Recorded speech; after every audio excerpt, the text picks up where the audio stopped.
Hello friends, welcome to all of you on Edulogist e learning platform. ठीक है, आप सबका स्वागत है। जनरल साइंस को हम जो है बात करेंगे आज जनरल साइंस की। ठीक है, प्रीवियस ईयर क्वेश्चंस देख रहे हैं। अभी हम जो बात कर रहे हैं वो फिजिक्स की कर रहे हैं। फिजिक्स अभी अब जो है हमने स्टार्ट की हुई है।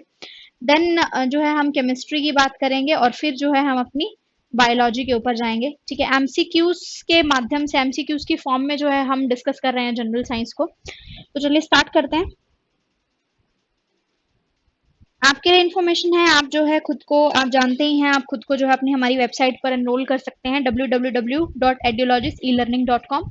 ठीक है, आप खुद को एनरोल कर सकते हैं। ऑनलाइन क्लासेस जो है अवेलेबल होंगी आपको यहाँ पर वेरियस कॉम्पिटेटिव एग्जाम्स की, bank, SSC, HSSC, various state level exam, central level exams, railways. ठीक है, तो ये सब कोचिंग आपको जो है अवेलेबल होगी।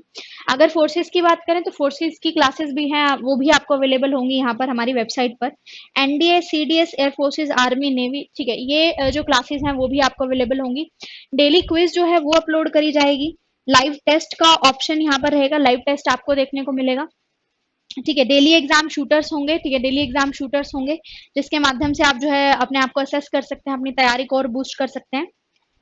आप गूगल प्ले स्टोर से भी हमारी एप्लीकेशन को डाउनलोड कर सकते हैं। You can also download the application from Google play store.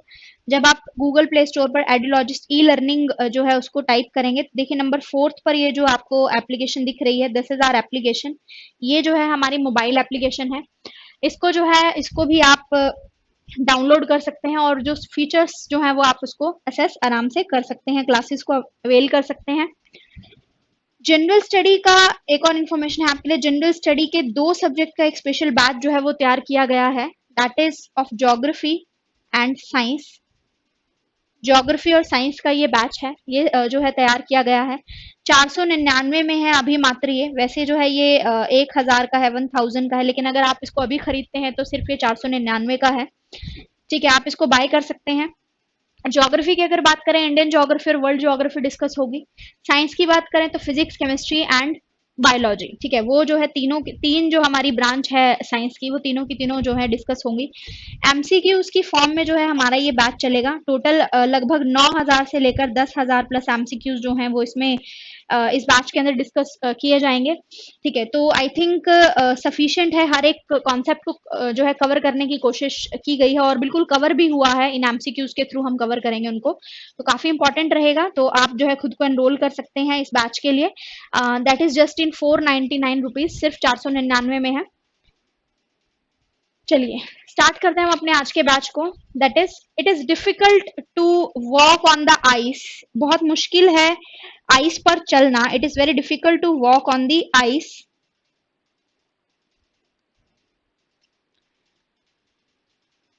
On the road, on the ice then on the road because of. ठीक है, बर्फ पर चलना जो है सड़क पर चलने की अपेक्षा बहुत ज्यादा क्या है, मुश्किल है, कठिन है। क्यों? What is the reason behind that? ठीक है, it is difficult to walk on the ice then on the road because, सड़क पर चलने की अपेक्षा बर्फ पर चलना जो है बहुत ज्यादा मुश्किल है, बहुत ज्यादा कठिन है। क्यों? पहला है ice is harder than the rod. Rod, बर्फ जो है सड़क से सख्त होती है। Road is harder than the ice, जो सड़क है वो बर्फ से सख्त होता है। तीसरा ऑप्शन है ice does not offer any reaction when we push it with our foot. जब हम अपने पैर से धक्का देंगे तो बर्फ पर कोई भी प्रतिक्रिया नहीं हो, जो बर्फ है कोई रिएक्शन जो है वो नहीं करेगी। चौथा ऑप्शन है ice has a lesser friction then the road. Ice जो बर्फ है वो लेस फ्रिक्शन देगी देन द रोड, रोड के मुकाबले जो है वो लेस फ्रिक्शन देगी। तो देखिए ऑप्शन डी जो है वो राइट आंसर जो है हमारा यहाँ पर रहेगा। आइस की अगर हम यहाँ पर बात करें तो फोर्स ऑफ फ्रिक्शन, जो घर्षण बल है वो बहुत ज्यादा कम हो जाएगा, बिकॉज आइस इज, यहाँ पे जो आइस है वो रफ नहीं है, वो रिजिड नहीं है। ठीक है, आइस क्या है, बहुत एक स्मूथ प्लेन है। क्या है? एक स्मूथ सरफेस है। एक स्मूथ क्या है, सरफेस है। और एक स्मूथ सरफेस जो है, एक जो बिल्कुल स्मूथ सतह है, वो कोई भी फ्रिक्शन फोर्स, कोई भी घर्षण बल जो है किसी भी वस्तु पर नहीं लगाएगी। ठीक है, घर्षण बल क्या होगा, जब एक वस्तु अपनी दूसरी वस्तु जो उसके कांटेक्ट पर है उस पर एक बल लगाएगी जो उसके मोशन को, उसकी गति को क्या करता है, अपोज करता है। That is known as the friction force, उसे फ्रिक्शनल फोर्स कहा जाता है, घर्षण बल उसको कहा जाएगा। तो आइस जो है उसका जो घर्षण बल है, फ्रिक्शनल फोर्स जो है वो लेस है as compare to the road.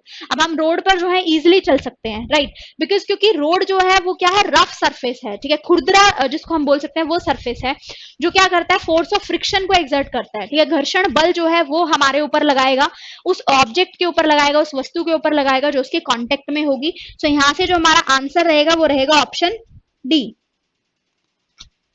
Next question की अगर हम बात करें, नेक्स्ट है हमारे पास, नेक्स्ट क्वेश्चन देखिए हमारे पास क्या दिख रहा है।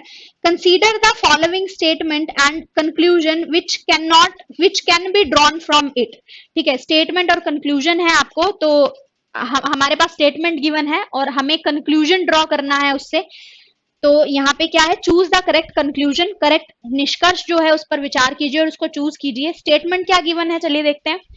In starting a loaded cart, one has to push harder than to keep it moving। ठीक है, एक कोई भी मतलब गाड़ी है, भरी हुई गाड़ी है, उसको चलाने के लिए, उसको मतलब चलाने के लिए जितना बल लगाना पड़ता है वो ज्यादा होता है एज कंपेयर कि उसको चलाए रखने में, मतलब उसको चलाए रखने के लिए बहुत कम बल की जरूरत होगी, लेकिन उसको चलाने के लिए जो है अपेक्षाकृत ज्यादा बल की जरूरत होगी। ये स्टेटमेंट है हमारी, और ये बात बिल्कुल सही भी है। अगर हमें किसी भी वस्तु को, किसी भी ऑब्जेक्ट को पुश करना है, चलाना है, तो हमें ज्यादा फोर्स लगाना पड़ेगा उसे चलायमान रखने के की अपेक्षा। ठीक है, चलती रहेगी तो कम फोर्स लगाना पड़ेगा बिकॉज वो ऑलरेडी इन मोशन, वो ऑलरेडी जो है गति में है, लेकिन उसको गति में लाने के लिए हमें ज्यादा फोर्स की जरूरत होगी। ये स्टेटमेंट है हमारी और जो सही भी है। कंक्लूजन की बात करते हैं, निष्कर्ष क्या निकलता है। The weight of a moving object is less. जो वस्तु है मूविंग कर रही है, मूव कर रही है, चलायमान है, उसका जो भार रहेगा वो कम हो जाएगा। दूसरा ऑप्शन है the wheel tend to slip initially. प्रारंभ में जो पहिए हैं फिसलने लगते हैं, मतलब स्लिप कर रहे हैं, राइट। जो स्टार्टिंग पॉइंट में जो पहिए हैं वो फिसलने लगते हैं, इसीलिए हमें ज्यादा फोर्स लगाना पड़ता है।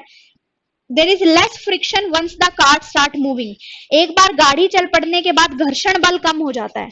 ठीक है, और चौथा ऑप्शन है प्रैक्टिस मेक्स परफेक्ट। अभ्यास से निपुणता प्राप्त होती है। देखिए option C is the right answer. जैसे ही कोई भी वस्तु मोशन में आएगी, गति में आएगी, तो जो फोर्स ऑफ फ्रिक्शन है वो क्या हो जाएगा, कम हो जाएगा। Option C is the right answer. Force of friction जो है वो क्या हो जाएगा, कम हो जाएगा। नेक्स्ट क्वेश्चन है हमारे पास, a man jumped at a speed of 5 metre per second. एक आदमी जो है 5 मीटर पर सेकेंड की स्पीड से जो है जंप की है उसने, फ्रॉम अ स्टेशनरी बोट। एक बोट है जो रुकी हुई है, उस बोट से उस आदमी ने जंप किया है, 5 मीटर पर सेकेंड की स्पीड से जंप किया है। How many time the boat moved off with the speed of 0.5 metre per second. अब वो बोट जो है वो क्या है, स्टेबल है, स्टेशनरी है, ठीक है, बिल्कुल खड़ी हुई है। उस आदमी ने जंप किया है 5 मीटर पर सेकंड की स्पीड से। बोट जो है वो 0.5 मीटर पर सेकंड की स्पीड से पीछे की ओर खिसकी है। ऑब्वियस सी बात है, फोर्स अगर आदमी आगे की तरफ लगाएगा तो जो बोट है वो पीछे की तरफ जाएगी। ठीक है, तो 0.5 मीटर पर सेकंड की स्पीड से जो बोट है वो पीछे की तरफ जो है हुई है। How many times is the mass of the boat greater than that of the man. तो हमें निकालना है कि बोट का जो मास है वो आदमी के मास से कितना गुना ज्यादा है। ठीक है, तो देखिए यहां पे जो हम प्रिंसिपल लगाएंगे, that is the principle of conservation of momentum.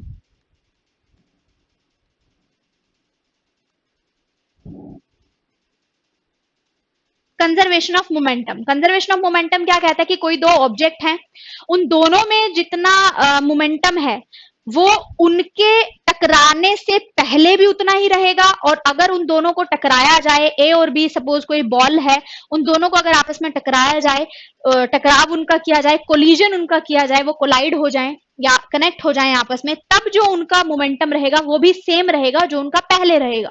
So that is the conservation of momentum. उसे क्या कहा जाता है, संवेग संरक्षण का नियम कहा जाता है। ठीक है, कंजर्वेशन ऑफ मोमेंटम।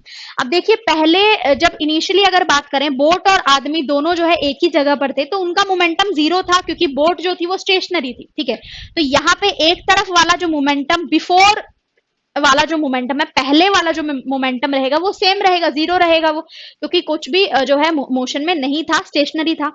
अब यहाँ पे हमें क्या पता है, मोमेंटम होगा mv, mass into velocity. Mass into velocity, that is the momentum. उसको क्या कहा जाता है, उसको संवेग कहा जाएगा। सपोज यहाँ पे बोट का जो मास है, सपोज यहाँ पे बोट का जो मास रहेगा वो m है, बोट का मास m है, ठीक है। और यहाँ पे जो हम बोट का मास जो है m, सॉरी, यहाँ पे बोट का मास n लेंगे हम सपोज, और जो मैन है उसका जो मास ले रहे हैं वो m ले रहे हैं, ठीक है। बोट जो हमारा आदमी है उसका जो मास लेंगे हम m लेंगे। तो यहाँ पे हमारे पास फॉर्मूला होगा mv minus nv, mv minus nv, ठीक है। कंजर्वेशन ऑफ मोमेंटम, जो आदमी का जो मोमेंटम है, आदमी बाहर निकल गया, जो मैन है उसने जंप किया, अब बोट का मोमेंटम उसमें से माइनस करेंगे, तो that is the conservation of momentum. तो अब यहाँ पे मास जो है वो सपोज m है, और यहाँ पे देखिए वेलोसिटी जो है आदमी की वो 5 है, n, यहाँ पे इसकी वेलोसिटी कितनी है 0.5, so this is 5m minus 0.5n। तो यहाँ से देखिए क्या होगा, 5m is equals to 0.5n। तो यहाँ से हमने n बाय m की अगर बात करेंगे तो ये हो जाएगा हमारा 5/0.5, so this is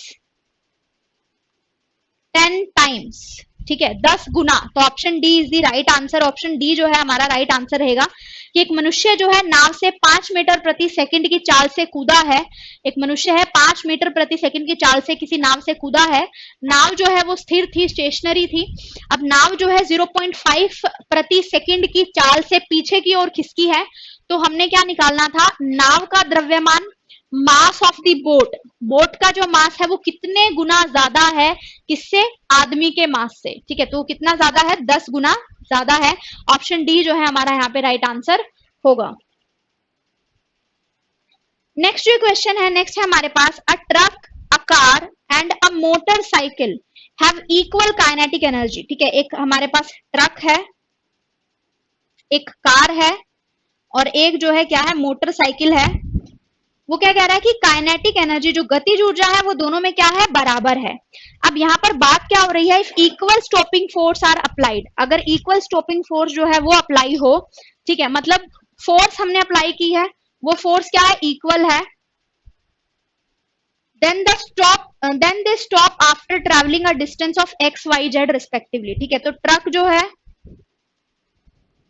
x distance cover करेगा, जो हमारे पास कार है वो y डिस्टेंस कवर कर रही है, और जो मोटरसाइकिल है